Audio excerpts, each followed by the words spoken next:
Hey folks, it's Jeremy Kirkland. You're listening to Blammo. And right now, as I'm recording this very second, it's sunny outside my window. Look at that. Is it, I feel like everyone talks about the weather, but it's important to me right now. Hello? Is it getting warm where you are? Has spring hit? Are you stuck figuring out what to wear? Well, welcome to the show, but I'm kind of serious. I feel like it's that classic time of year where I'm really cold in the morning, I'm warm in the afternoon, and then like many of us, I'm like, man, what do I wear? How do I reinvent myself so I can go to the grocery store, right? I mean, these are the days. These are my thoughts. I'm glad you're here. This week, it's a guest I've wanted to have on for quite some time. They're an incredible photographer, style god, and someone I am just very grateful for that they're in this industry. Hunter Abrams. They're a photographer, an artist, and she's might as well be a comedian with the stuff they said on the pod. I was dying. I'd never met Hunter formally before we recorded this. And look, sometimes, believe it or not, these don't go as well. Like, folks get nervous, whatever scenario I had in my head doesn't play out. Maybe it's a little awkward at times. I get it. It's fine. Some people are into pods, some people aren't. But this week and this pod, well, Hunter, I mean, geez, we talked for so long. We had to make a bonus episode. I mean, it was great. Hunter and I chat their career in photography, body positivity, NYU, that Met Ball dress. You know what I'm talking about. Why Willie Norris is one of the greatest designers. Yep, it's true. White House invites, comics, and what's next. It's Hunter Abrams on Blammo. Lift off. Here we go. That's great that you're in the Quest gang, because I'm a similar routine. I get up. I have a trainer for 2 days a week. Okay. But I like kind of cheat a bit because I couldn't afford the like Big Daddy trainer. I just have it's group training. Okay. Which is like, it's like basically me and a bunch of like geriatric women, and we're like throwing medicine balls on the ground and doing weird like core stretches with inflatable balls. Is it like a CrossFit class for? It's kind of. It is. It's kind of like a CrossFit thing, but it's also, there's a thing where like they put a bunch of weights on like a yellow sled. And like I texted Nick Wooster about it. I was like, is this the stuff that you do? And he was like, no. He's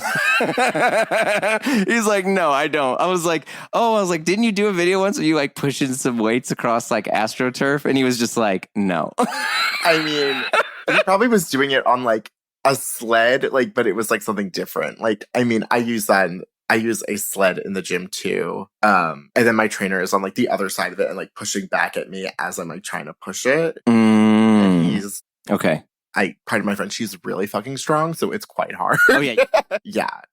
That man is like, honestly, there are times where I'm out with him and I'm like, I feel safe. So are you friends with your trainer? Yeah. Like, I love him. I love him. Like one of my best friends. But we really became friends through training. I knew I wanted a queer trainer. I knew someone that would like understand like queer trauma in the gym and like would understand like how terrifying like the locker room can be and things like that. And like just as a queer person growing up. And then we really became friends through training. But we had a few mutuals before I started working with him.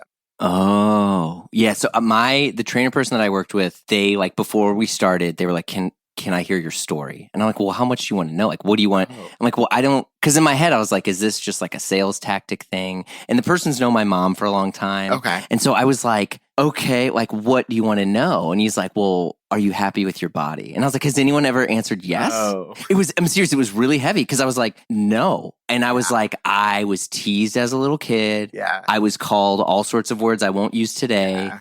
I was, I wasn't happy with my body then. And now, and I'm not even trying to like overshare here, but like now I weigh myself every day. I had eating disorders when I was younger.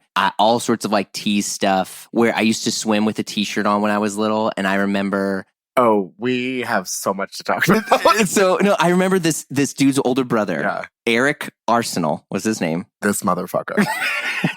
And he would give me what is this pejorative to say? He would give me like the nipple that he called him like titty twister. Yeah. Oh, fuck this guy. So anyway, so like that was like a part of my life that really fucked with me. Yeah. And so I like shared this in like the first 25 minutes of like meeting with this trainer guy, and he's like, Jeremy, we have a lot to overcome. So I was like, all right, fine. How much is it again? All right. And so now let's go. So yeah, that's my like, but like it's Girl Scout cookie season, and I have a daughter, and I went nuts and I ate like a whole box the other day. Oh yeah.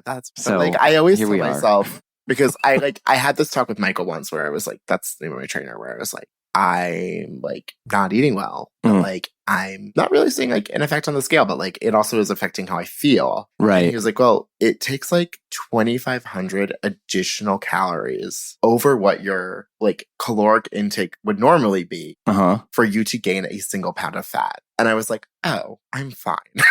Well, but like it's interesting because we're also at this age now where, and I mean not like our actual age, but like time. Yeah. Into which there's these like different levels of like acceptance and like 100%. Body positivity and all this stuff. And I, as a person who grew up and was teased a ton and is extremely sensitive to it now, so much that I also recognize that I wonder, like, I tell my daughter how I think, I have a son and a daughter, and I tell them how I think they're beautiful and how I love them no matter what, and all sorts of things 100%. That I'm trying to instill to like rectify. Not that my parents did things wrong, but like I just remember but I just like remember these like traumatic things. And so I'm like, I don't know if like how to guide them. And I remember I was telling my friend, he's like, dude, you just got to love your kids. Yeah. And I was just like, but I'm trying to. I don't know. It's like this. It's fucking hard. It's fucking hard. When I started working out with a trainer and I started losing weight, and I just want to say, like, when I started working with a trainer, I had just come off like a debilitating toe injury. I had broken my toe. I had to have surgery. I have 10 pins on a plate in my foot. I had to relearn how to walk. Wait, now? Yes. Yeah. My God. This is about 2 years ago. Okay. And after physical therapy ended, I just realized that like how out of shape I was and how much I valued my ability to move. Okay. I hadn't prioritized that, and I wanted to prioritize that, and I wanted to be stronger. And if that meant losing weight, that meant losing weight. But I really went into it to become stronger and more mobile. And I have to tell you, the amount of messages that I got when I started visually losing weight that were, traitor! You fucking traitor! You aren't part of the body positivity movement. You never were. You're such a fucking traitor. Oh my gosh. Was like shocked. I was like, you can be body positive and work out. You can be body positive and like eat like shit. It does not matter. Like, as it is about how you feel about your body. Yeah. It is not about what you do to your body. I'm also like in the gay community, and I see the fittest, in quotation marks, like men treating their bodies like absolute fucking shit. Like, sorry, I don't know. Like doing rails of drugs. Oh, like rails of drugs. Okay. Like, and are on the apps being like, only with healthy and fit people. I only fuck healthy and fit people. I'm like, you just did like enough blow to like put Mexico out of business. Like, and you're telling me you're healthy? Like, there's a lot of hypocrisy. It sounds like. It's like, that's not. It's bizarre. It's bizarre. Anyway, well, fashion. I'm glad you're here. Thanks. Yeah, I don't know. It's funny because I feel like all of that now is, especially because and Tommy Ton, our mutual friend, we talk about this all the time, into which it's not so much about taking a good picture or making good clothes. Now it is like it's a full, as deep as possible relationship you can with the designer. You want to know, people will be like, yeah, I like this designer's clothes, but I don't like their coffee order. Or I like this designer's this, but they stand for this, or they stand against this. 100%. And I'm like, is that just like the new normal that we have to accept? But there are certain things that obviously we should take into account. Yes, 100%. I mean, I'm not perfect. There are certain people that like... You have a pretty good reputation from everyone I know that knows you. Thank you.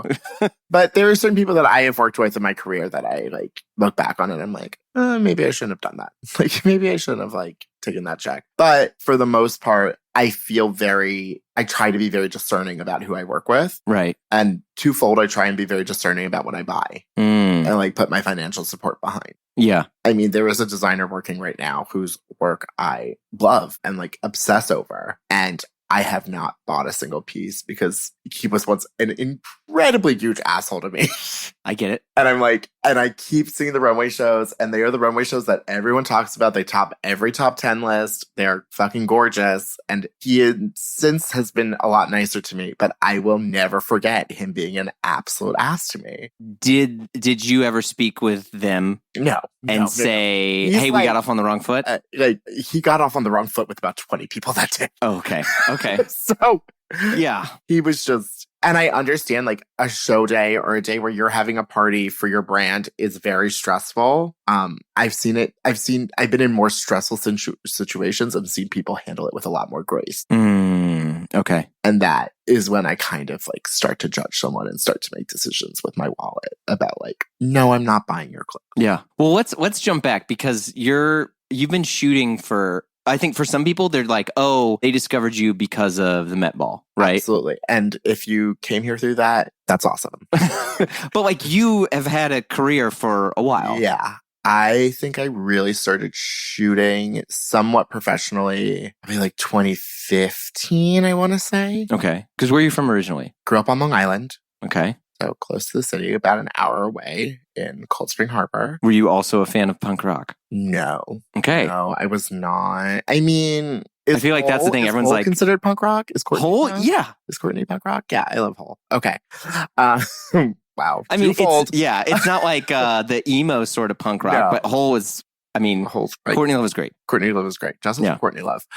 So you grew up on Long Island? Yeah. Like, our town library is named for Billy Joel. And it was like, oh wow. So like, and Billy Joel's first album is Cold Spring Harbor. Yeah. Which is where I'm from. I went to, we should probably go back a little bit further. You can do it, yeah. I grew up really always interested in fashion and wanting to be a designer and always drawing. Oh. Like I have a bin, like one of those big plastic bins, like filled with sketchbooks from when I was a child, like that are just like dresses. When I was around 10 years old, my parents took me to the Giorgio Armani exhibit at the Guggenheim. Oh my God. And prior to that, my only exposure to fashion was People magazine and like the Oscars issue. Yeah. And like watching maybe the E-Red carpet with Joan Rivers. So that's what I thought fashion. Okay. That was that pretty good era, I think. It was a pretty great era. Yeah. Like, I remember when Julia Roberts wore that vintage Valentino dress to win the Oscars. Oh my God. To win the Oscar. Like I remember that so well. And then I remember like drawing it while watching the TV. So that was pretty distinctive. And so I really thought I was going to be a designer for a really long time. And my parents were incredibly encouraging and knew that I loved to draw. And I think because I loved it so much, I became good at it. Like in a way where if you really focus on something, you will become good at it. So I started doing like after school arts programs. So I did an acrylic painting class for a few years. And then there were a few kids who I did that with. And they started going to this school called the Huntington School of Fine Arts, which is still on Long Island. Yeah. And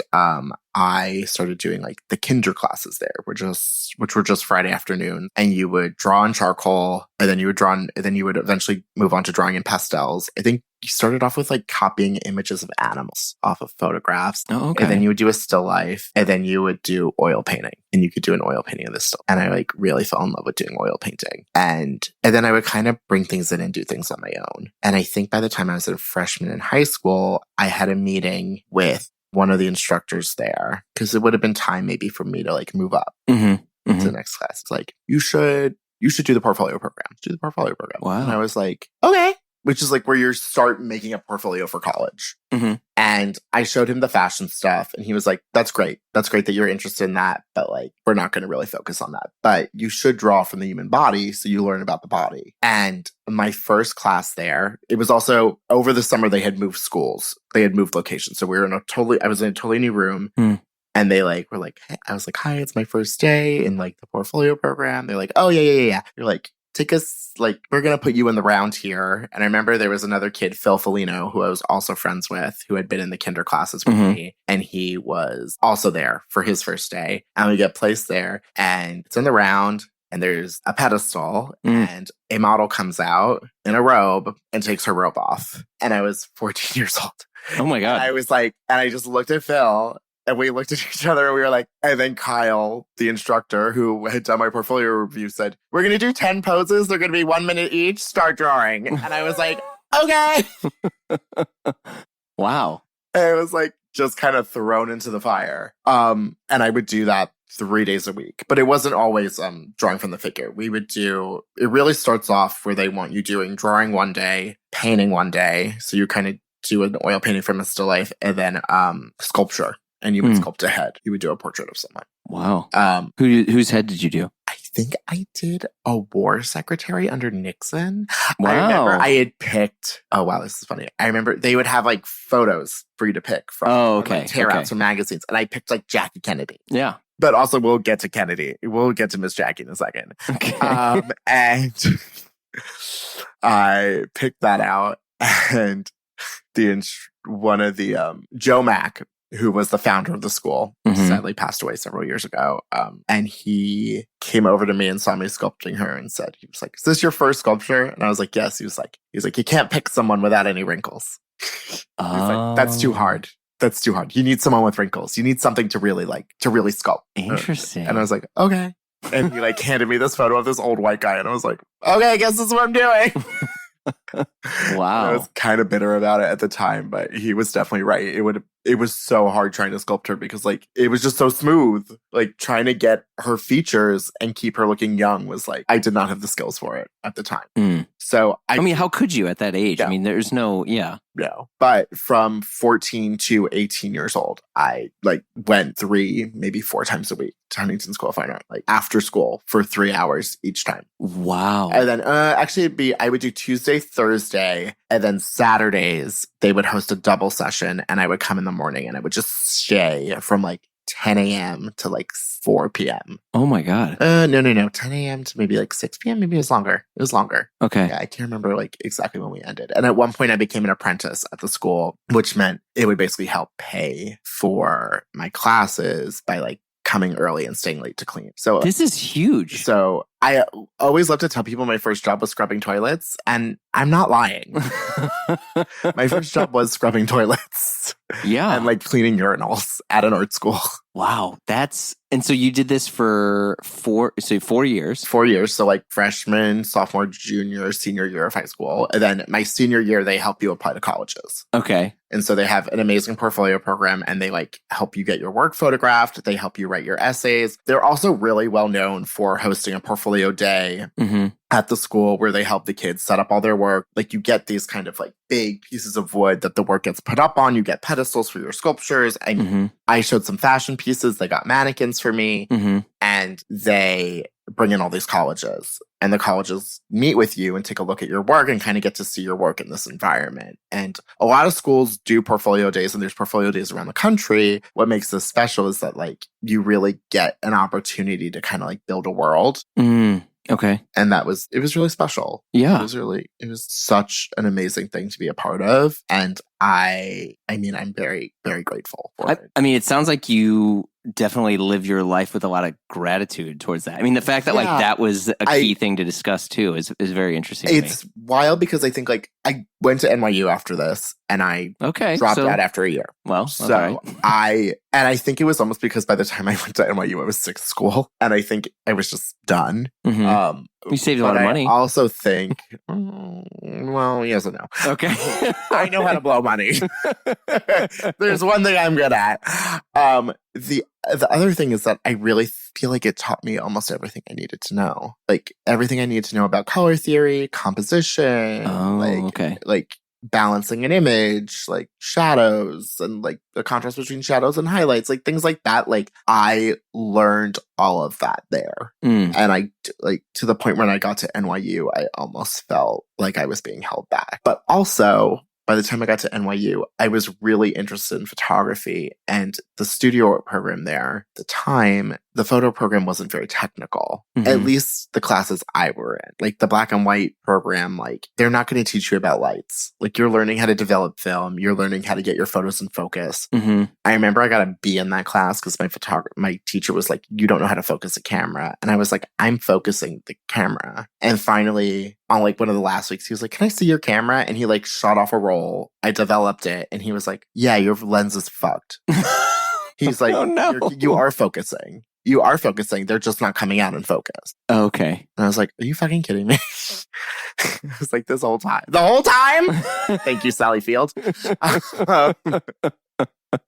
Wow. I think it's interesting, too, because a lot of people talk about like some of the most important things they learn from any form of higher education is the ability to learn. Yeah. And I'm not saying that higher education isn't important. I mean, I don't have a degree. But for me, like during the time of my life when I would have been pursuing one, I was very lucky to be placed in different situations in which I was being taught how to learn and being put around a lot of professionals. And it sounds like that's something that you experienced as well. After I dropped out, my parents wanted me to enroll in community college. My mom was like, I really think you need a degree. I was like, okay. So I did it and I was miserable. Yeah. I hated it. I was like, now I'm in school and I'm not in New York City. Like, oh, no. What the fuck?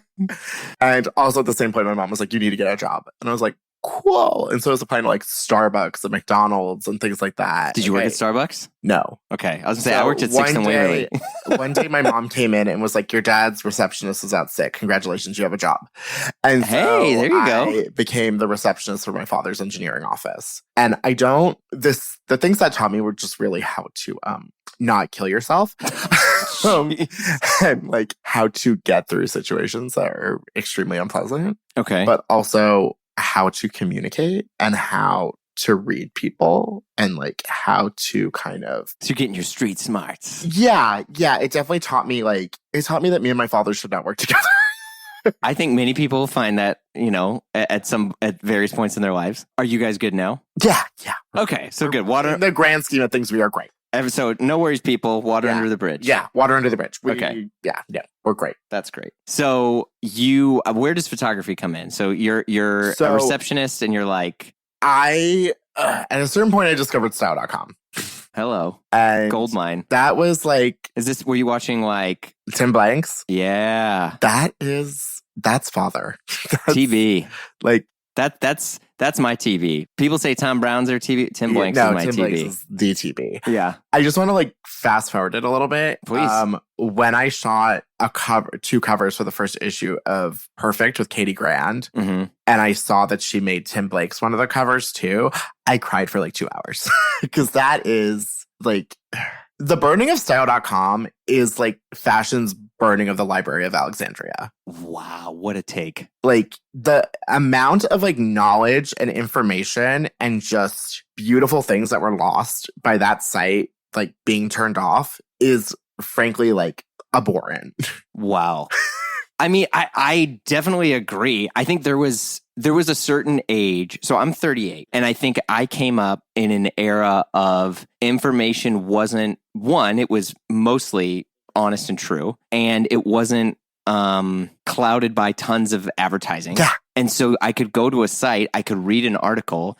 I remember I knew nothing of Alexander McQueen and all these designers that people told me I should know about. And I remember at one point I was like learning about like Marc Jacobs. I mean, just all these different people that like had their, kind of rise to fame and all this. And style.com was, it was definitely my like Bible. Yeah. And and then at some point, I can't remember what came first, like chicken or the egg in this scenario, but it was like style.com. And then there was, I don't know if you ever heard of it, the Fashion Spot forums. Oh, well, I was on forums, but I wasn't on that. Yeah. So the Fashion Spot, I think I started following, I actually think style.com was first, because for a while style.com was like the hub for like Vogue and W as well. So they would drop their covers and their cover stories there. And I remember like, I just searched like Vogue, like September issue 2006, like trying to find the cover story that I had found. And I think I found it on the Fashion Spot because people, and they still do this, bless their fucking souls,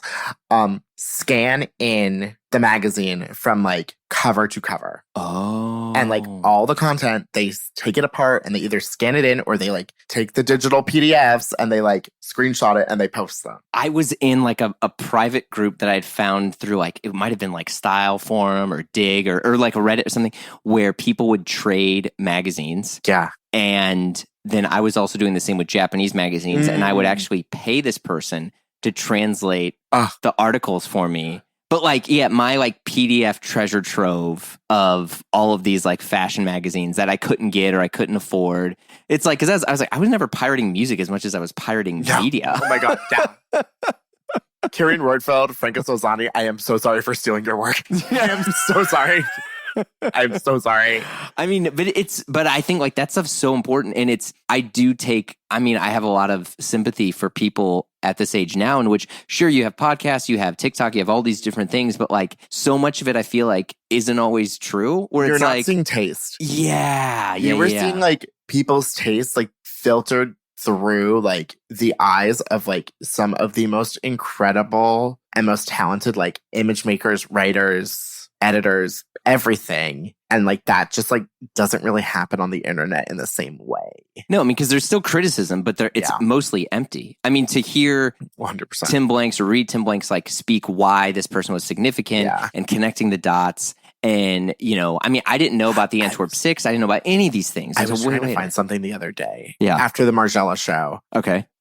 Tim Blanks, there was like at one point, and I had it on iTunes. I bought it on fucking iTunes. I think it was on like the podcast section. So I think it was actually free. Okay. It was like the video podcast section. And I think I got it in like 2006. And it was this like 4-part, 40-minute like video series on John Galliano. Starting at like Central St. Martin's Lake and Croyable to like 2002 at Dior. Okay. And it was like footage from like the first Dior, like his first Dior shows, footage from like the Givenchy shows, I was trying to find it to like compare some of the things to the Margiela show. Yeah, no, I mean, there's a lot of stuff in there. And I think like that's the thing now. It's like, even at just going to the regular library, like there's nothing that has... No, my friend took me to the Parsons Library recently and I was like, this shit ain't that great. Yeah, I mean, it's true. There's a lot of stuff that's not on there. And I mean, it's funny you mentioned style.com because that still to me, I miss it a lot. And I definitely have a lot of sympathy for people that are trying to come up now and they're on sites where it's like, wait, who's one? Like, you don't even know if someone's writing it, or it's like, it's all kind of like, is this ChatGPT?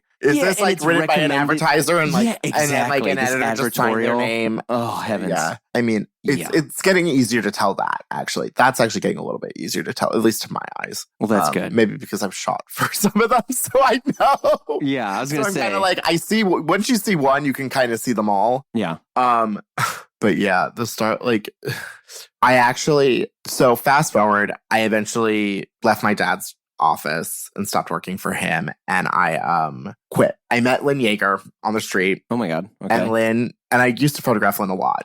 I was shooting for myself at the time. So I was doing internships and like coming into the city for things on my vacation and my sick days. And I started shooting street style during Fashion Week. And I met Lynn. And a few years into this relationship, probably 2 years actually, Lynn was like, why don't I ever see you on date when it's not Fashion Week? Why do I only see you during New York Fashion Week? And I was like, well, I don't really work in fashion. What do you mean? It's like, I'm a receptionist at an engineering office on Long Island. And she was like, what?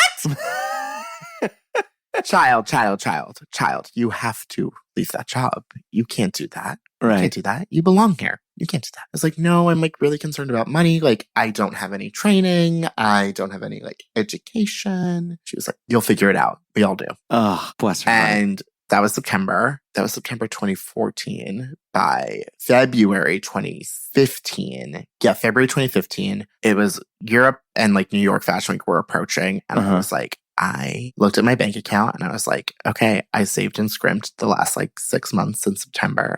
I can do this. I can leave. Yeah. And I think I'll have enough money to go to London, Milan, and Paris. And I'll shoot street style out there. And I'll come home and I'll use that portfolio and I'll apply for jobs. Like, oh, so it wasn't simple, so easy. You were just going to pay for it yourself? Yeah. I was just going to pay for it myself. All right. This is going to be so simple and easy. And Wait a second. I got to get my bids in on the Bezel app, but more on that in a minute.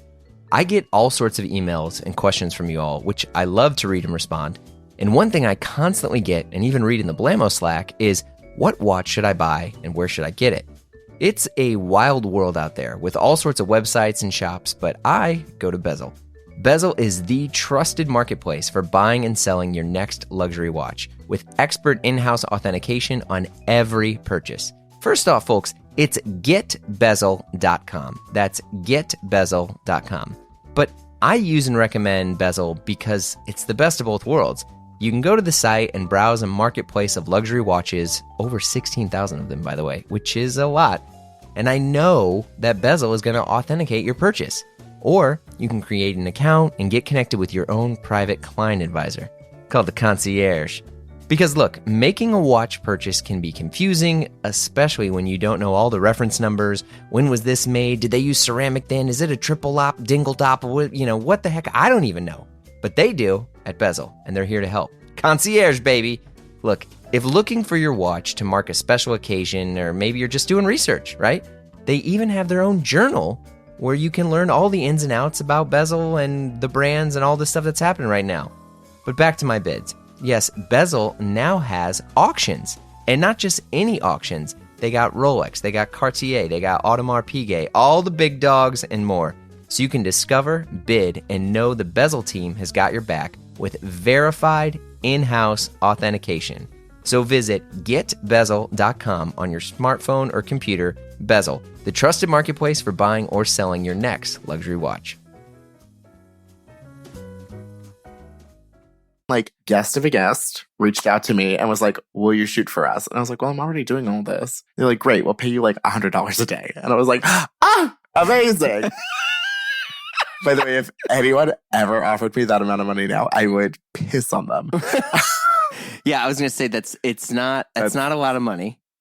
And I want to just say that the rates aren't that much higher now, but it's still too little. Yeah. And I came back and I started living in a family friend's apartment and applied for jobs like relentlessly, like got interviews at Refinery 29 and like I think an interview at Prada and it was like maybe a production assistant. And like they were like, yeah, like we need BTS photographers, but like you have to get approved by the photographer. And I was like, okay. Ugh. And like I think I was about a month or two into this. And I was on my like last $250. And I remember being on the bed and I called my mom like sobbing, being like, I have to go back to working for dad. And just being like, I fucked up. Like I'm not going to make it. I'm not going to do it. And I wasn't asking for money and I could have, but I just was like, I made a plan. The plan didn't work. You have to own that the plan didn't work. And the day before I had shot portraits for my friend who I was kind of in love with at the time and like was not being reciprocated. And the next day was his art opening. So before I went to his opening, me and my best friend Justine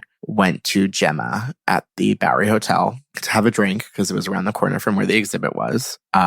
And while we were there, a gentleman started flirting with her and asked her like for her number and all these things. And she was like, sure, blah, blah, blah, blah, blah. And he was really trying to sleep with her. I will say, Justine Wong, if you are listening to this, you are the most beautiful woman I know. and I owe you my life.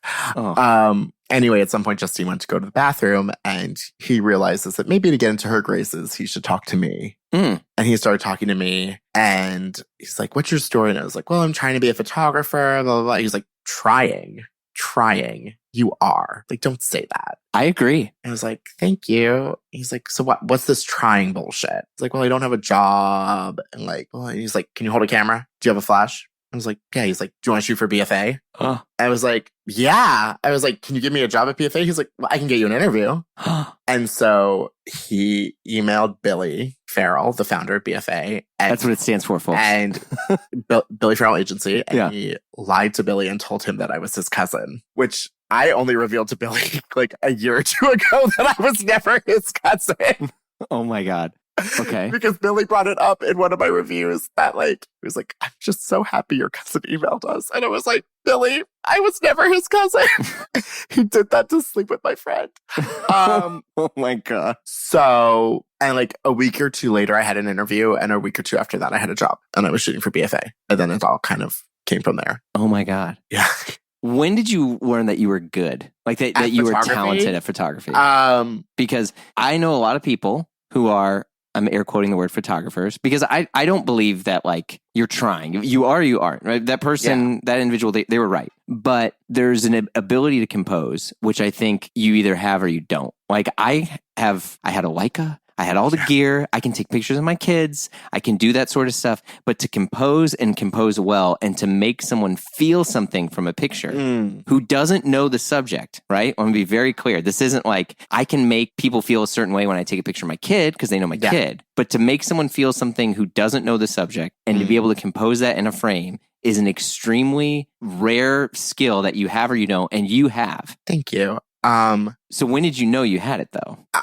To be honest, I'm figuring it out every day. That's very diplomatic. But like, when did you accept your talent then? Was it after you got the BFA job or were you just kind of always by a thread? I was so terrified of BFA. Oh my God. It's the first few weeks of BFA because I was like, I did kind of lie in that to Peter in that like, I did have a flash. I just really didn't know how to use it. That's fine. And I was Would you YouTube? Did you look it up? What'd you do? Yeah, I kind of YouTubed it, but also they like you shadow the partners for your first 4 assignments. Oh, that's great. So you weren't on the job. Yeah, so you kind of learn on the job. But they liked me and I knew the right people because I'd been shooting street style. So my first shadowing, I shadowed Dave Pruding and we shot this event for J. Crew. And we walked in and Jenna Lyons said hi to me before Dave because Jenna had seen me shooting during Fashion Week. And I always made a point to talk to her and ask her questions about fashion and like things like that. And she was very supportive of a lot of designers that I was fans of. So I made it a point to talk to her. So she really remembered me. And Dave, I don't think Dave was pissed off, but Dave was like, who the fuck are you? What sort of Nepo baby are you? I just met you and like the client is saying hi to you before me. Like, what's going on? And then like Garance Doré came in and Garance like hugged me and like was like fawning over me. And the truth is that like when I was at NYU, I lived next to Scott and Garance. My dorm was next to their building. So I would see them. I went to a talk of Garance's at FIT. I was at that talk. Oh my God. There's a photo of me at that talk. I'm wearing this like crazy colored scarf and a blazer, and I think my shoes are painted gold. It's ridiculous. Honestly, not dissimilar from something I'd probably wear now. I was going to say, that sounds pretty great, but sorry, go ahead. But after that, we started running into each other more and more. Yeah. And we'd recognize each other. And I was like, and we eventually figured out that we like lived next door to each other. Right. So like Garance was very excited to see me. And so Dave was really like, who are you? And at one point, Dave was like outside having a cigarette and like was missing a shot. And I like ran outside. It was like, something important's happening inside. And he's like, just take it. Because he had me bring a camera. So I took it. He was like, that's good. And so. Ooh, that doesn't sound like, is that no, good? It was good. Okay. No, it was good. Okay. It was good. When we came back to BFA to drop off all the film in quotation marks because this is all digital. Yeah. There was an editor there to edit Dave's photos and name them all. And Dave turned to her and said, "Let Hunter name the film," kind of like as a challenge. And I named the film from memory, from top to bottom. Wow. And I left and went home, like watched how they did edits a little bit. But I went home at some point and I went to brunch the next day with Justine, kind of like as like I did it. Also, I am, as thank you for all of this, I in some way kind of set Justine up with her boyfriend of like 7 years now, who like I'm fingers crossed will be together for the rest of their lives. Okay. So good. I helped out. Yeah, I mean, I think I did my thing. Yeah. But I got a call when I was at brunch with Justine from BFA, from Tiffany, the office manager at the time. And I was very concerned. I was very scared because I was like, ooh, this can't be good. This can't be a good thing. And I got like a few missed calls from her and we were at brunch. And I was like, I'm just going to call her when I get out of brunch. Okay. And we got out of brunch and I called her back. And she's like, the first thing she said to me was like, pick up my calls. Oh, jeez. The second thing she said was, what are you doing Monday? I was like, nothing. And she said, good. You're coming to the CFDA Awards with us. We want you to like be the namer. Okay. And like, name people. So I just want to tell everyone that like not going to parties in high school and being on style.com and like the fashion spot every night kind of worked out. Other than the fact that you're also really talented at what you do. Yeah, but like I wasn't taking pictures. That was purely like memorization and love. True, but like, I'll say that it's people, not that what your work isn't good. Your work's fantastic, but I think people also hire people that they want to be around, right? Yeah, I think it's so much of my job is about context. Yeah. And about the context of knowing who someone is and like the context of the world that they exist in. Exactly. And their importance in it. And like knowing that, like, if you just shoot Carlene Surf, like, you're going to get an okay photo. But if you shoot Carlene Surf and are like, oh my God, like that shoot, like 1999 with Peter Lindbergh and Vogue, like blah, blah, blah, blah, blah, and like talk to her about the right thing, you're going to get a very different photo than if you just take a photo of Carlene Surf. Right. And you can get that photo. I hope. Well, I mean, obviously that was, but I think like that's the thing that's happened from, you know, I mean, because look, I did research and I spoke with other people who know you and have worked around you, whatever. I won't name their names. Yeah. But they were just like, oh, like everyone views you as a peer. And so like when they're posing for a photo for you or these candid photos, they want to impress you in addition to just helping you get a good photo. And I think that's a super, super rare thing that, you know, when people talk about different photographers, when you know that person is behind the camera, there's a sense of security you get in knowing that photographer is going to portray you in the best light. And I think that lets people open up in a way that they otherwise wouldn't have done. Yeah. And I think like that just creates such incredible photos. I mean, I think that's something that BFA also really taught me was how to make people feel good. Yeah. How to make people feel comfortable. Like watching Dave and watching Billy and Neil and Joe work, like you learn the reason they get hired back is like almost anyone could take a decent photo, but it's that combination of like taste, talent, and personality. Yeah. And like how you treat people. Like I cannot stress the importance of being nice to everyone. Yeah. Like everyone. The minute I give attitude to someone, I like will pull back and be like, oh my God, I'm so sorry. Like that was like, I'm so stressed. Like I'm coming from this place. I said something like somewhat rude to my trainer this morning because I came from was very stressed and like immediately pulled back after I said it. And I was like, please ignore that. I am so sorry. Like I'm just so stressed right now. Like it's that week. And he was very understanding. I mean, we're also friends, which helps. Yeah, I was going to say. Like when I'm meeting someone new, I am on like my best motherfucking behavior. Yeah, I mean, well, because I think that's the thing too, where I've been around when I was like a bad stylist or whatever. I remember being on set with someone and that person, I remember I was working with my client and then this other person to come on and that person was talking to my client and I was, you know, trying to help and assist and whatever. And they were like, what are you doing here? Why are you here? And it was the most like dressed down, because it's very interesting how powerful words can be to really make someone feel, because absolutely like you do not belong there. Yeah, like I was getting paid well. I was, by that person I was working with, they viewed me as a peer. Yeah. It was a very loving, great relationship. I felt empowered. I felt, you know, and all of a sudden, you know, ding dong just rips me a new one and makes me feel horrible. And like to this day, because I've gotten to interact with that person now, it's like you and that designer, it still lingers in the back of my head where like, I believe everyone has bad days. Yes. I believe the benefit of the doubt and grace and forgiveness. However, but it still is like, but I saw you and you made me feel awful. Like absolute shit. And like that reputation in a good and a bad way. I've told that story more as a reason to be nice to people. Yeah. You know, and to which it's like, I almost remember the bad experiences more than the good. Oh, 100%. Oh my God. Oh my God. Okay. Everyone always asks like, who won't you work with again? And it's actually easier to say that than who I like talk about who I love. Oh, interesting. Because they stand out. Like I have a top 5. Sure. Of like my top 5 shitheads. But like it's funny because on nights like the Met and nights like the Oscars and nights like the Globes and things like that, everyone's really excited and happy to be where they are and aware that they're going to be photographed and excited to be photographed. And especially when I'm inside the Met, they're aware that like to have earned that spot is the photography equivalent of having earned an invite to the Met. And they know how hard that is. So I think they really respect you and they really treat you with a lot of kindness in there. And so people will be like, oh, those celebrities must be so difficult. I'm like, I've had one celebrity like be kind of rude to me at the Met. And it's someone that I was kind of like disarmed by in the moment. And I was like kind of upset about it that night. But overall, like one bad interaction over like 500 good ones. I'll take it. I'll take it. Well, and also you're becoming more of a celebrity yourself in the fact that like people want you to shoot their campaigns. People are requesting you. I mean, but even in the elevator before you're talking, like you're having these opportunities that you kind of have to turn down where like, you know, I mean, has that made you feel that, that you're good enough, that you've gotten it? Okay. I wake up feeling good enough. I Okay. do. That's good. do. I feel, I think there's a certain point where you look around the room and realize that you belong where you are. I think I'm coming to a realization at this point where I'm actually like, I might belong where I am. It's, do I want to be there or not? Uh-oh. Sure. Where do you want to be when you're... I think I want to have more creative control. Okay. I think I want to be doing more shoots where I am in charge, or like have some say in the creative, or I'm able to tell stories more.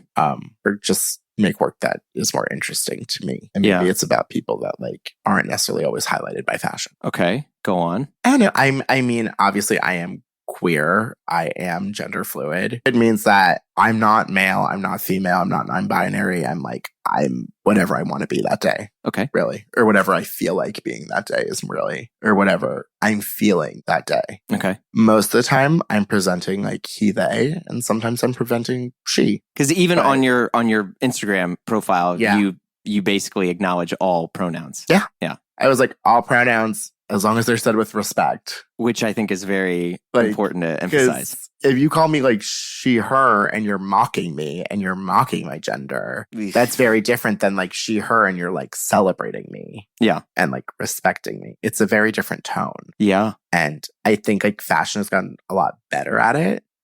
I will say the majority of people refer to me as they, them. I did kind of go by they, them for a little while because it felt like the best option for me at the time. But now it doesn't always fit. Yeah, but that's fine. Yeah, but I would like to tell more stories with like trans and gender nonconforming and non-binary individuals. There was an individual who recently passed that you were really championing. Cecilia Gentili was... I actually like can't talk about it without sobbing. Okay, but that's fine. Just look her up and you'll understand her impact. I will say this, and like if you're in New York, you're going to understand this, but she will be the first trans woman to ever have her funeral at St. Patrick's Cathedral. That's beautiful. Which is like it is the largest church in Manhattan. Like, and that is just like how important she is to, I don't even want to say New York. I don't even want to say the country. I want to say the world. Because she really did so much. Yeah. And I'm trying to be very conscious of like how I communicate these things, because as a person who wants to always be respectful and wants to be an ally, there's still so much that I continue to learn on my own, and also trying to be conscious of like, I can Google stuff. I can do the work on my own, but I also don't want, not that I don't want to do it, but like I want to find a way to also help some other people who aren't, who are so lazy. Yeah. You know, I mean, if I have you as a captive audience here, congrats, you're hearing about trans rights. And like, why are pronouns important? I mean, I don't want to have that talk with my family again about why pronouns are important. A few years ago, actually, I think it was like last year, we had some of my mom's cousins over, and they're quite a bit older than my parents. And the wife was like, why do we need to put pronouns in our emails? And I just got up from the table and I was like, and like one of my younger cousins ended up like informing her why it's important, because it makes everyone else feel more comfortable. And like someone who's trans might not necessarily feel open about it, but it makes them feel more safe. Right. And also it like makes sure people don't get misgendered. And I just like didn't have the bandwidth to have that conversation for the 20th time. Yeah. Like I just didn't have it in me. And my dad kind of came to me and was like, you really missed an opportunity. And I'm like, I shouldn't have to like justify my identity or like the things that keep my identity safe 24/7. Yeah. Like, and I understand my life is so much easier than the majority of like gender nonconforming, like gender fluid, non-binary, trans adjacent, trans people. But I still shouldn't have to fucking do that if I don't want to. I wholeheartedly agree.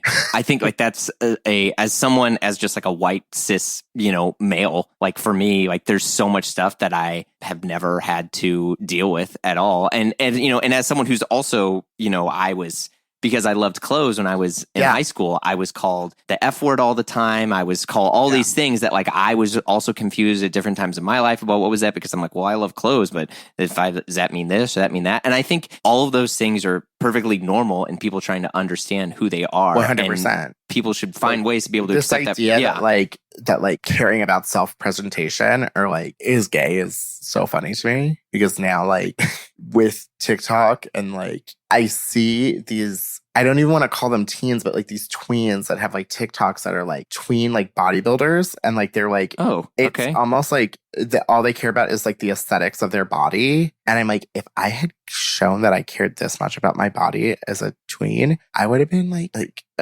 yeah, faggot.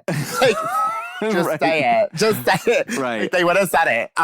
So that feels like crazy to me that we've gone to a place where seemingly straight people are that openly caring about like it. But I feel like it also has to do with QAnon culture and like Chads versus like the Green Line and like all these things that I like don't have the full knowledge of and like don't want to get into. You should actually talk to Willie Norris about that. She's quite well versed in that. Willie has been on the show before, and I love Willie dearly. And like, Willie is also a person I've talked to about you. Oh, see, I had a little feeling about that. Yeah.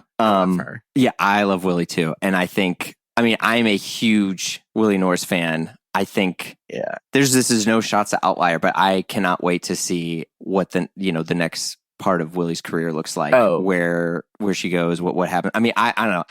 They're freaking genius. So yeah, no, she's like the most underrated designer in America. I agree. Like, and I will stand by that till the day I die.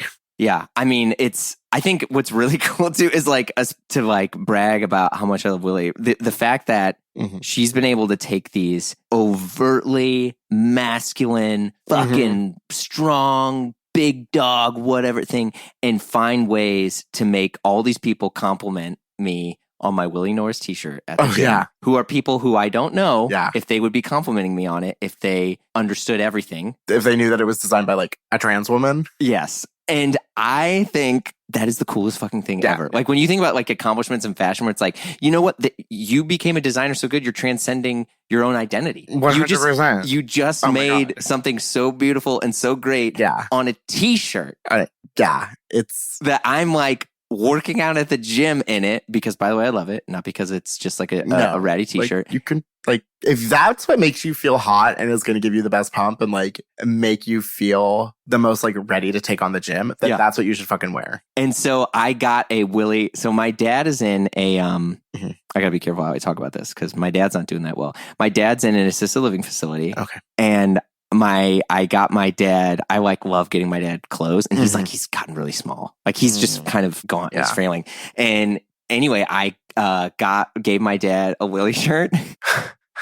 Which one did you get him? The old Milwaukee style. Oh yeah. And so my dad is like, and my dad's by the way, he would be a person if he could speak. He would definitely be a person who would be speaking up for people like Willie and all sorts of other stuff. I mean, he's a retired pastor. Oh wow. And he was definitely, I love him so much. And so my dad's wearing like a Kiss shirt one day. I like give him a Kiss shirt and he's wearing like a Willie Norris shirt. And it's just like, I think it's so fucking cool. And it's just like all these people have no idea. So cool.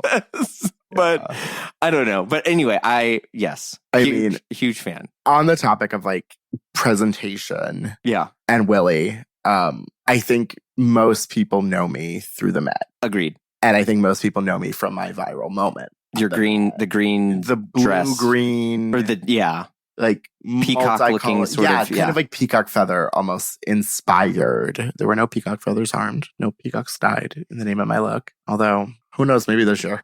Yeah, but that was Willie. That was Willie. Yeah, it was Willie, and it's been Willie since then. Like every Met since then, I've worn Willie. Yeah. And I told her that until she has a piece in the Met, like I will wear her to every Met because like I just think what she's doing is so important. And I think like the sad thing about the majority of these red carpets is they're now dominated by these brands. Oh boy. Agreed. Because they have the money. Yeah. And so if you have an opportunity to support and showcase a young designer and like know you're going to have eyes on you. And I just want to say the first year I had no idea that was going to happen. The night of the Met, I was told that I would only be allowed to photograph people with their masks on inside the Met. Oh, interesting. Because it was COVID. It was September 2021. That's right. Yeah. And okay. I was like, well, I shot like 2 years ago, the camp one without masks. Like, that's going to be really boring for me. And they're like, it's you and Tyrell. Like, how about we put Tyrell inside and you be on the stairs? And I was like, okay. Yeah. I had no idea I was going to be on the fucking stairs that night. I had no idea that the whole world was going to see me in that dress. Like, and for better or worse, it like changed my life because now you outshined now freaking there's Rihanna. an expectation. Well, now there's a fucking expectation that I have to like serve. That I have to like bring out the big guns for every red carpet event that I do, which isn't a bad reputation to have, but sometimes like you just got to increase the rate. Sure. Well, you talk to Condé Nast. There is an Arnaud that listens to this pod. I won't name who they are. Okay. And Arnaud, I know who you are. You gotta slide. Like Arnaud family? Yeah. Oh, Arnaud family, can you back Willie? Yeah, that's what I was Actually, gonna say. Like, don't help me, help her. Because helping her will help me. Yeah, well, there you go. Well, that's so like that would add years to my life. The stress of wanting to see your friend succeed, like, actually probably takes more years off my life than my own success does. Like my own hopes for myself. Like the hopes I have for like the people I love is so much stronger than the hopes and desires I have for myself. Oh, that's really sweet. That's just after I did the Met, like my bucket list was complete. Like I was like, come on. Yeah, I mean, when I started at BFA, I said that I told my mom, because my mom was like, it's a freelance job. Is this really going to be like, are you really going to be able to make a living on this? And I was like, well, I look at what BFA did in the last 5 years, because it was the 5-year anniversary when I started. Mm-hmm. And I said, if I can just stay 5 years, I think I can get to a place where maybe I can start my own agency, or I can do my own thing, or like go out and do editorial or whatever. But I will have built, they already have 5 years of connections. I'm going to now build my 5 years off of connections, off of their 5 years of connections, and all the people that I'm going to meet. Yeah, yeah. And I said, I will stay until I shoot the Met Gala, or 5 years. And I shot the Met Gala on my 4th year, but not for BFA. But I still did it. But now you're shooting things that are, I mean, far beyond what you would have ever expected. 100%. I mean, turning down the, like we were saying in the elevator, having to turn stuff down like that, that's kind of a, that's a good level of security. But also I feel like sometimes I get offered things just because I have a profile now, and sometimes it's not the right fit, and sometimes it's not the right thing, and like sometimes things that are cool aren't exactly the thing I want to be doing, or like feel like it make the most sense for me. And so that one was really cool, and it actually was really hard to say no to. Yeah.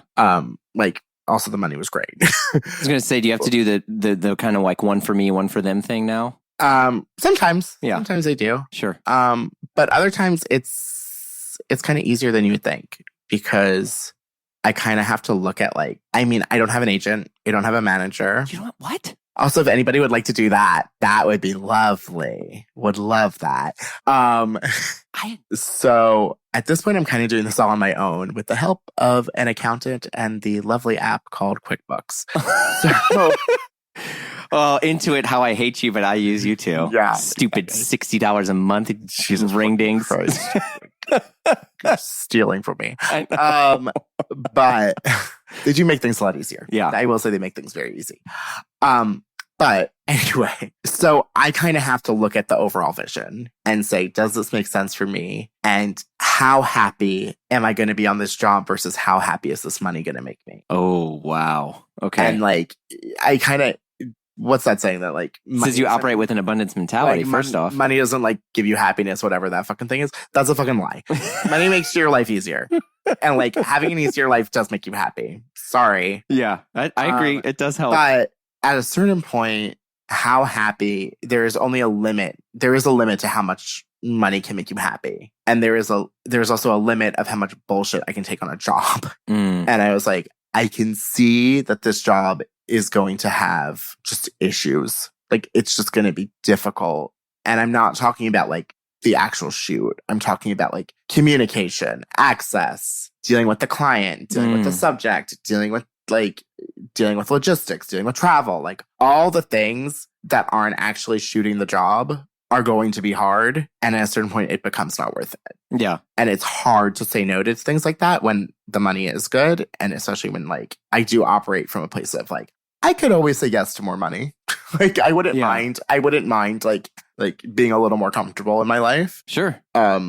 But yeah, I had like, it wasn't going to work. But I think the thing that you probably communicated, whether you realize it or not, is that you're definitely operating from this like abundance mentality in the sense that like for someone like me, right? Mm-hmm. Anytime anything good, well, I don't know, I'll just air quote that happens to me, I'm always like, okay, well, now it's over. Or, you know what, that's never going to happen again. Like, this was my shot. Like, that was the thing. That person said yes, or this, like, it's over. I have had moments like that. When I shot at the White House, I was like, this is probably going to be the only time I get to do this. Or like, for right now, for the foreseeable future, this is probably going to be the only time I get to do this. And now I can say it's probably the only time I want to do this.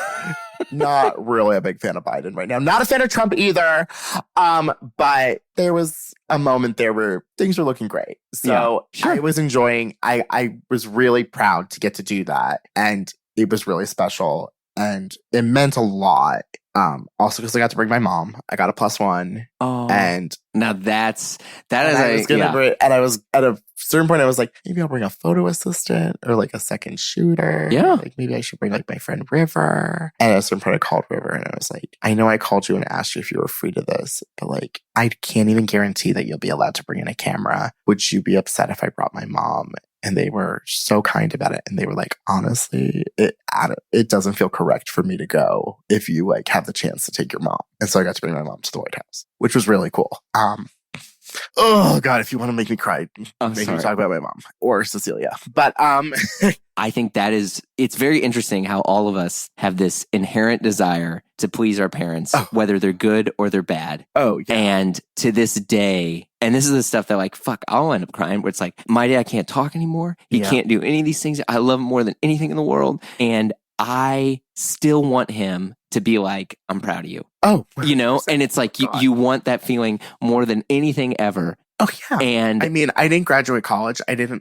I went to my high school graduation. I like stayed 5 minutes. I was like, I don't want to be here. Like, I don't care about these people. Like, I don't care about this. I don't think I like really got a moment. I never got that like academic achievement moment to like celebrate with my parents and be like, oh, we're proud of you for doing something. And then fashion and my job feels, no, I'm fine. Okay. It feels very insular. It is very closed off. And I shoot a lot of these jobs and I don't get to take my parents. Like my parents got to come to like a Susan Alexander presentation when I modeled in it, which was really cool. And like, thank you, Susan, for allowing me to bring my parents to that. That really meant a lot. And I try and bring them to things and I try and bring them to art openings. And like, if it's a store opening that I get invited to and I have a +1 or a +2, I try and bring them to things that I think they'll care about. Because they are very cultured and, they really care about that stuff in a way, although sometimes they act like they don't. But getting to bring my mom to the White House was really like, this is my graduation. Like, and it felt like that too, because it was somewhere I never thought I'd be either. Like, I never thought I was going to do that. And I don't think my mom did either. But yeah, it was really special. And that's where, like, for me, and it's funny, even like the whole point of a lot of these like pods or anything I've ever done, where it's like to find ways to reconcile with family members or with people that you love. Because I think at the end, it's always the like itch you want to scratch, you know? I mean, it's like the biggest drive for my grandmother died during COVID. She didn't die of COVID, but she died during COVID. And I couldn't be there because COVID really kept people out of hospitals. And so she basically was in a coma for a month. Oh. She had a stroke and then was in a coma. And at a certain point, we stopped giving her liquids and things like that. And she survived for like 2.5 weeks without liquids, which my mom likes to joke that this is so fucking dark, but it's so funny. It's all right. My mom says, like, I did tell her to drink more water, but I guess her just being dehydrated kept her alive longer. She was so used to not having water. She survived for 2.5 weeks without water. But anyway, when you lose someone during a time like that and your job isn't there for you and your friends can't be there for you and you can't physically be with anyone, you kind of start to question what's important. And I really did a lot of soul searching and I kind of had to realize that my job wasn't the most important thing in the world to me, at least inwardly. Outwardly, it could appear like that for the sake of like my reputation or whatever the fuck this is. But inwardly, it's not. It's my relationships with my friends. It's my relationships with my family. It's my relationships with anyone. Like person-to-person connection means so much more than shooting the Met. Although if they do take that away from me, I will go postal.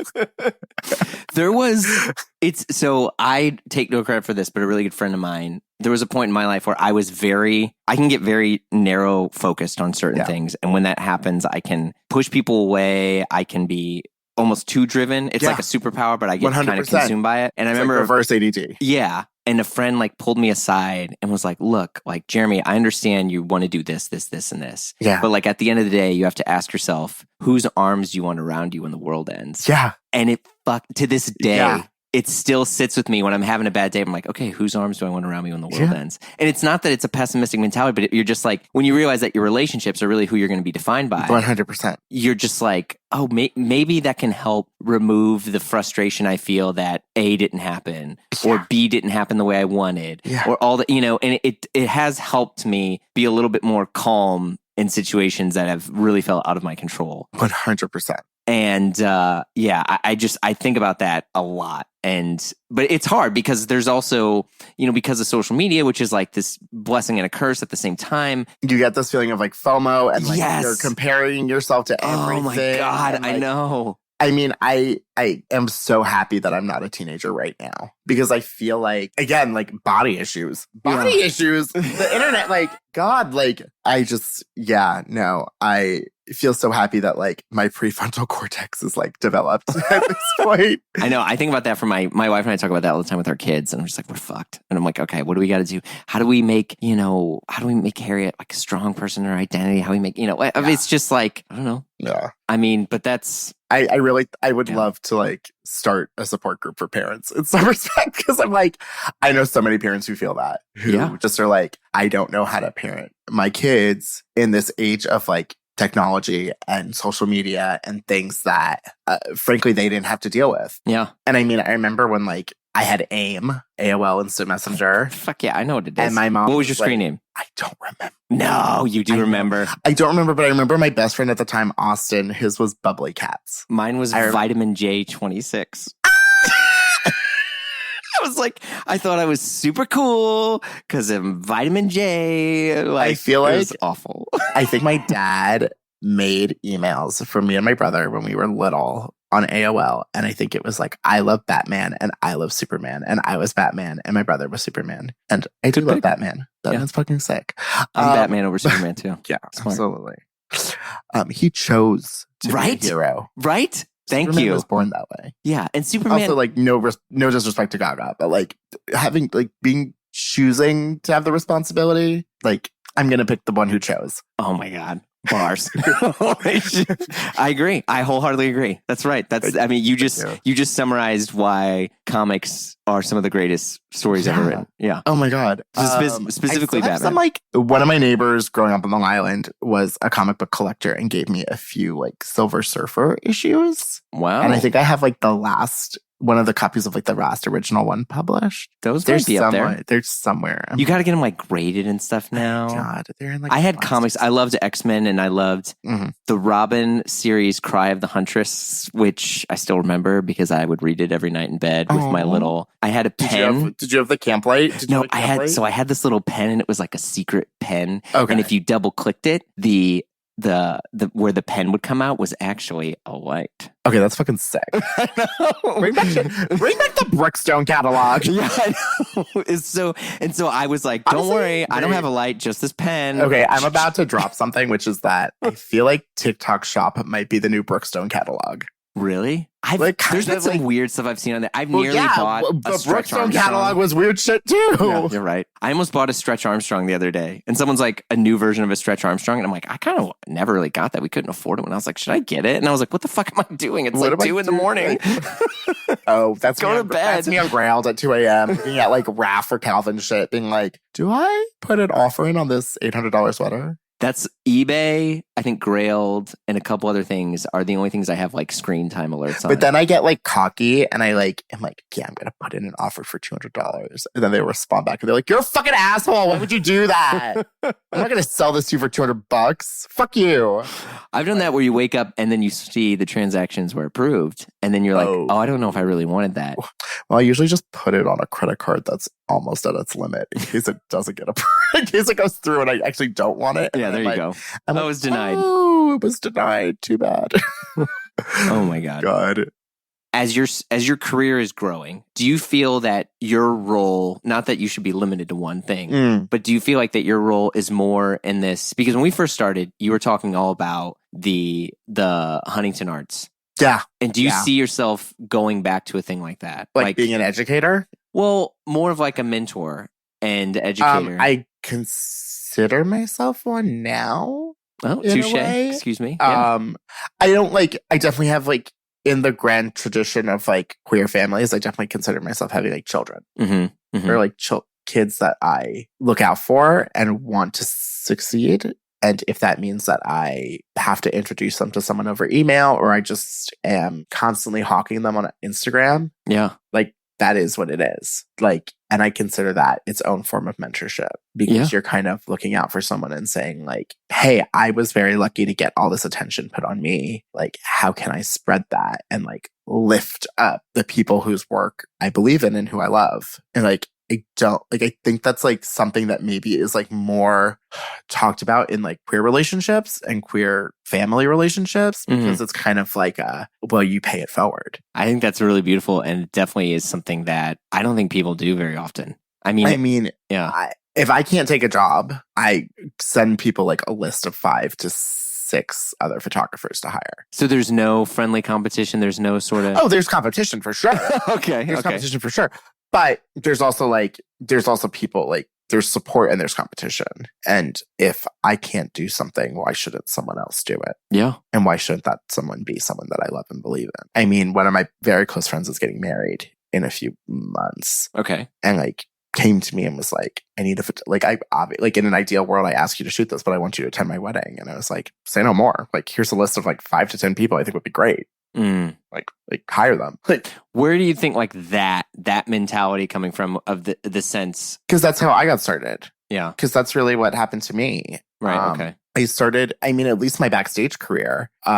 I was in Paris. I figured I'd fly out there for men's. Yeah. I had gotten access through like Out magazine, I think at the time. Oh my God. And then my God. friend River, they were asked to shoot in-house for Claire Waite Keller's first Givenchy Haute Couture show. And they, at the time, were shooting backstage for Love magazine. So they kind of sent my Instagram and photos to Love, to Katie Grand, and I think it was Emma Slahi and Isabella Boardman, and maybe Harriet Verney. Yeah, it's probably Harriet. And then Amelia. And I was approved, and I took over their backstage job for the day. Oh, wow. And that was really like my first time shooting backstage. Like, I think I shot Alexander Vautier and Givenchy. Maybe there was and Armani Privé. That was my first time shooting Armani. Which was very special. But honestly, like Givenchy really was like the highlight of that day. And at that point, I had kind of known the other backstage photographers like through shooting street style and shooting parties and things like that. But I had never been back there. Or if I had been back there, it was like on a one-off experience. I had never done it for the day. And that was really special. And then the next day I shot Victor and Rolf backstage for Document. And I think also River helped me get that job as well. And I was heading home from Paris and I got an email from, I got one from Love and I got one from CR. And they were like, what are you shooting this coming season? Like, what backstages are you covering? And I was like, nothing. No one's booked me for anything. And like, Love asked me to split New York with River and asked me to do Milan and London for them. And then I did. And then I went to Paris and they like gave me a few Paris things. But yeah, it was like, that was really how I started doing backstage stuff. Wow. And so that really came from someone else saying like, I can't do this. Here's someone else. Right. And like, it kind of opened the door for me. And so, next week I'm supposed to shoot something with Willie. And we need a second photographer. I texted River. Right. It was like, perfect. It was like, come on board. Yeah. Like when someone takes care of you, you feel this obligation to not just take care of them, but take care of other people. I'm very good friends with this lovely young photographer. And when I say young, I mean like young. Matthias. And I introduced Matthias to my friend Sam Adler, who works at Theory, and now he's shot stuff for her at Theory. And oh my God, yeah. He's done some party coverage for some of the publications I've shot for. But like, I try to keep my friends employed. Right. This is a really tough city. It's a really expensive city. Yeah. And like, I mean, when I broke my toe, I couldn't shoot. Do you know John Januzzi? I was supposed to shoot John Januzzi's wedding. I couldn't shoot John Januzzi's. I couldn't shoot John Januzzi's wedding. So I was like, hi, I'm like, my photo assistant at the time, Sam. I was like, Sam Lee. I was like, Sam, like, are you free this day? Like, I know the rate's not great. I took a friends and family rate, but like, yeah, I will get you. I will find you other jobs. He was just happy to have the job. He took it. Like I try and keep working. Yeah. Yeah. I don't know. No, I think that's great. That's great. Wait, how do you know Januzzi? I think like Twitter and Instagram, because we didn't really meet very often. We hadn't met a lot. But then I shot the engagement photos. I shot the engagement photos at the May. Oh my God. Yeah. That's so wild. Yeah, it's really funny. I mean, all this stuff too also speaks to just the fact of like how much your reputation does for you. Because even as we were chatting, like there's people that you have connections with that I didn't know that, you know, I mean, and so like it just makes you wonder, and at least makes me think about this more than anything. Well, I mean, I also will say like when I felt I had something to say about something, I would say it. And what I mean by that is that like if I had something that I felt was intelligent and funny to say, whether it was a comment on Instagram or like a reply on Twitter, I'd write it. Okay. And like, that's kind of like the sneaky and sly way to let people know who you are. It's true. Without like writing a formal email introduction. Yeah. Like, so I think like John, for example, I think I was replying to like his tweets because he was very funny on Twitter. I was like replying and like retweeting and quote tweeting. And then like, I think like, and then when he made the cookies, I was really like, I bought the cookies often. Yeah, same. The Kit Kat ones. Can we talk about them? Like, they're actually, so good. Yeah. No. I remember getting them, and I got them, and like this is where you can tell where I have all sorts of eating issues. But like I got them, hid them from my wife, ate them all. Yeah, and then she was like throwing something away. She's like, "What is this? Wait, did you get cookies? What's this bag?" And I was like, "Oh, it was just someone gave me something, and they just put it in a cookie bag." And she's like, "But there's crumbs in it." And I'm like, "Why are you looking in the trash?" I was like, "Get out of my trash, woman!" Yeah, it was. There's. Those things happen. Yeah. I just try to not keep that stuff in my house anymore. I know that's my thing. Yeah. Here we are. We started and we end on cookies. God damn it. Well, Hunter, thank you. Thank you so much, Jeremy. This was a pleasure. I had so much fun. Pleasure's all mine. I'm a huge fan, so thank you. This was great. And I can walk away here saying that, as am I. Thank you. Bye. Thank you. See ya. You've been listening to Blammo. Our show is produced by Blammo Media. We're edited by Amar Lowell, and our theme music, as always, by the mysterious Breakmaster Cylinder. If you like what you heard, you know the drill. Share the pod with a friend. Leave a review on Apple Podcasts. Give us 5 stars or thumbs up on whatever other thing you're listening to us on, whether it's Dingledorp or Bing Bong, whatever it's called. But you can also follow us on Instagram for all the hot content. If you want to talk to us and give us your hot take, we'd love to hear from you. You can send us an email at info@blammopod.com. Last but not least, super ultra important, if I had an air horn, I would press it right now. You got to come and join us over on Patreon, because the fun never stops over there. Look, the live show, the free show, whatever you want to call this, we take breaks here and there, but Patreon, it never stops. And we also got exclusive shows like Die Workwear, hosted by Derek Guy and Peter Zotolo, and the Triple J Show, hosted by yours truly with John Moy and Gene Noyan. There's just a ton of stuff over there. So check it out at patreon.com/Blammo. If not, no worries. We got hundreds and hundreds of free episodes in the feed and more to come. So we will see you all soon.